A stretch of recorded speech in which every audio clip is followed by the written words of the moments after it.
Siege Skytread. Before we get into this, guys, I gotta shamelessly plug, hit that subscribe button and go check out that Discord and Patreon link in the description. That out of the way, Siege Skytread, or Flywheels maybe, is a pretty good figure. I got asked a few times on the community post to talk about something I thought was weird, and I made a short a while back saying that duocons are pretty weird, and this is one of them. I think he's a little weirder since they execute it almost exactly like the G1 version, unlike Battletrap, who got 2 robot modes, which kind of makes more sense to me. Either way, this guy looks amazing in the brown and pink, or magenta and green.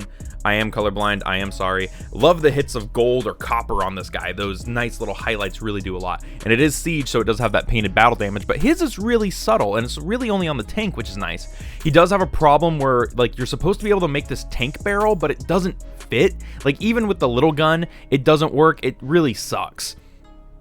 But that doesn't take away from the fact that Skytread is a pretty good figure. Here he is with Combiner Wars Laser Fire and Shattershock, Classics Megatron, the other figure we'll be taking a look at this week, Power Core Combiner Crankcase, and of course Machine Wars Hoist. Skytread and Flywheels, Skytread or Flywheels, very, very weird transformation here. Just removing the weapons here, and then we'll start with the tank because I think it's easier. You just split these open, fold out his gyat, and then flip out the feet, and then fold in his shins, and that's his whole lower body done. The upper body is slightly more complicated. It's honestly not that difficult though. These arms are tabbed in right here, so you just want to bring them forward and then fling them out like so. Bring this whole nose cone section down, and then, oh, sorry, I almost messed up. Take this part right here, flip that up. That's going to have a nub right there that's going to tab in right there. Bring that in, tab that in. Bring these out and flip them in, and that's going to lock everything into place right there. Flip the arms down and rotate them. Fold out the fists. Do the same on the other side. Fold out the fists. And then there's a whole cube slot right here. And there is a nub right there. It's a nub, it's some block essentially. Snap that in, and there you go. We can give him his, whoa, almost slid off the table. We can give him his big turret cannon, and there we go. We have Skytread, Flywheels, whatever you want to call him, in his robot mode. And honestly, pretty good transformation for what it is, and for like a deluxe class price point, I think this was a pretty good transformation and a pretty cool looking robot mode, all things considered. For like a nobody, this guy got a pretty cool robot mode. Robot mode on Skytread is something, man. I really like the way that this looks. He kind of has big warpath feet, but it works for this guy, man. The 2 pistols also look really nice, and the head sculpt is almost identical to the Titan Master that came out only a year or 2 before this one. That being said, posability is amazing on Skytread. Getting really dynamic with those ankles and joints. It's really impressive for a figure made out of 2 components on a deluxe budget.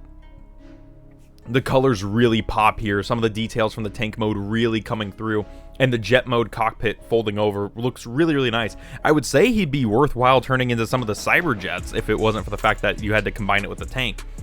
He looks like a bruiser too, a real Decepticon grunt, which I like because Skytread kind of served that purpose in the Netflix show.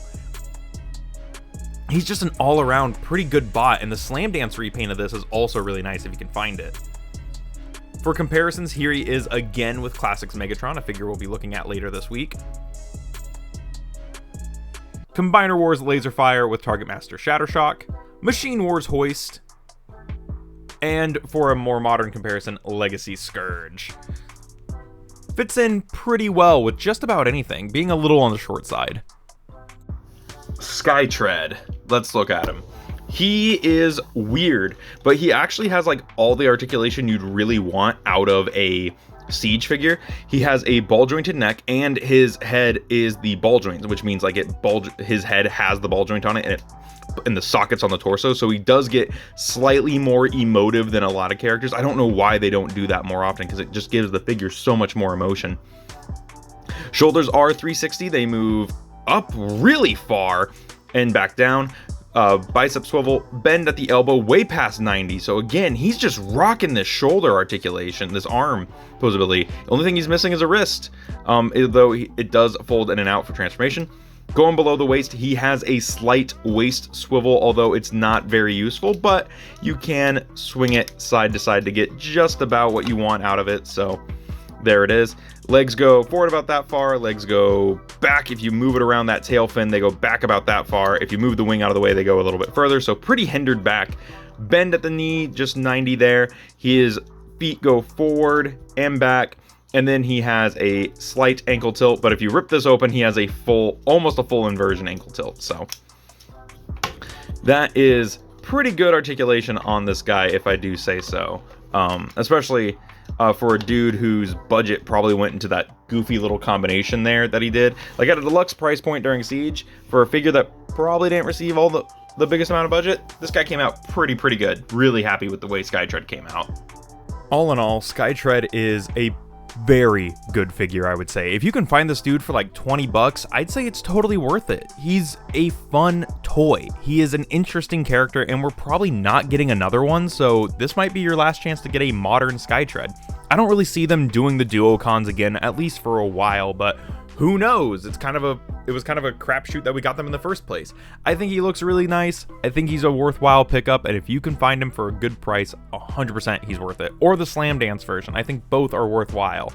That being said, I want to thank you guys for watching. Tell me what you thought about this figure in the comments below. Is this guy weird enough? Was he weird enough to constitute this review? That said, this has been Bots Obsession.